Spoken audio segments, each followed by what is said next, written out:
جب تیسری دفعہ بھی یہی ہوا تو انہوں نے کہا کہ حضور مجھے بتائیں تو مسئلہ کیا ہے, میں کیا غلطی کر رہا ہوں. تو آپ نے تعدیل ارکان کی تعلیم دی. اب ظاہر ہے کہ نماز تو وہ اسی طرح پڑھ رہے تھے جس طرح رسول اللہ صلی اللہ علیہ وسلم نے ان کو سکھائی تھی صحابہ کرام, لیکن اس میں صرف تعدیل ارکان نہیں کر رہے تھے. اتنی باریک بینی سے آبزرویشن رسول اللہ صلی اللہ علیہ وسلم, اس کا کریکشن کیا آپ نے. آپ لوگ تعدیل ارکان سمجھتے ہیں کہ نہیں؟ تو اب یہ دیکھ لیں کہ آج 1400 سال کے بعد بھی کیا صورتحال ہے. ہمارے نمازیوں کی غالب اکثریت تعدیل ارکان کا مطلب نہیں سمجھتی ہے لیکن عمل کرتی ہے. بہت کم فیو ایکسیپشنز ہیں جو نماز پڑھتے ہوئے تعدیل ارکان نہیں کرتے. غالب اکثریت عمل کر لیتی ہے, مطلب نہیں سمجھتی. یہ ہے عمل کی. تو بہرحال حضور صلی اللہ علیہ وسلم خود بھی چیک کرتے تھے اور صحابہ کرام بھی ایک دوسرے کو چیک کرتے رہتے تھے. جب کسی کے عمل میں کہیں کوئی کمی بیشی نظر آتی تھی تو وہ ایک دوسرے پہ کفر کا فتویٰ نہیں لگاتے تھے بلکہ اصلاح کی کوشش کرتے تھے, اور اکثر اوقات رسول اللہ صلی اللہ علیہ وسلم کے پاس لے جا کے اصلاح کراتے تھے. کل ہم 2 مثالیں دیکھ چکے ہیں. وہ دھاگے والی مثال, ظاہر ہے کہ کسی صحابی نے کے علم میں بات آئی ہوگی تو انہوں نے رسول اللہ صلی اللہ علیہ وسلم کو بلایا, پھر انہوں نے بلا کے ان کو کریکشن کیا ہے. تیمم والی مثال, ظاہر انہوں نے دیکھا تھا کہ غلط کر رہے ہیں تو وہ رسول اللہ صلی اللہ علیہ وسلم کے پاس لے گئے تھے. تو صحابہ کرام بھی عمل کو جو ہے وہ چیک کرتے رہتے تھے. اس طرح حجت الوداع کے موقع پر کیا صورتحال تھی.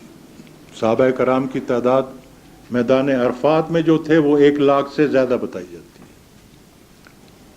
اور ظاہر ہے کہ کچھ صحابہ کرام ایسے بھی رہے ہوں گے جو اس سال حج پر نہیں آ سکے ہوں گے, تو ان کو بھی شامل کر لیا جائے تو صحابہ کرام کی تعداد جو ہے وہ اور کچھ نہیں تو 1.5 لاکھ سے تجاوز تو یقیناً کر جاتی ہے. یہ وہ تمام لوگ ہیں جنہوں نے احادیث کو یاد کیا تھا اور اس پر عمل کیا تھا.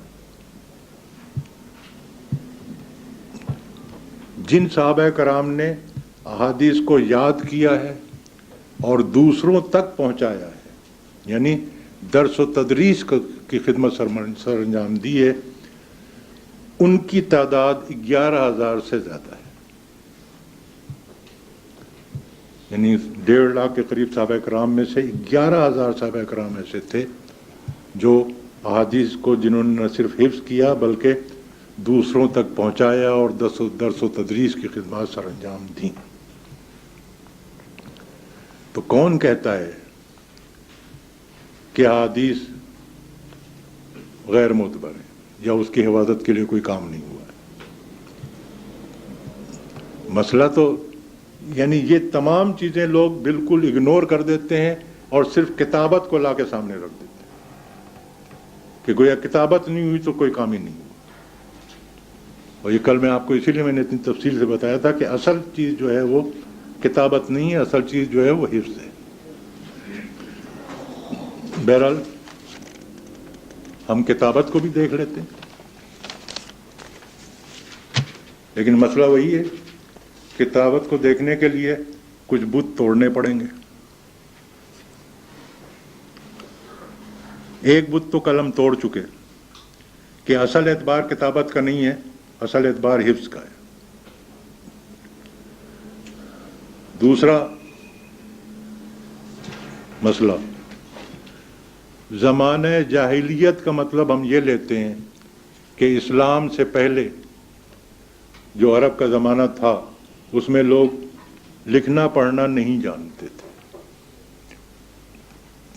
قرآن مجید نے جاہلیت کا لفظ اس سینس میں استعمال نہیں کیا ہے,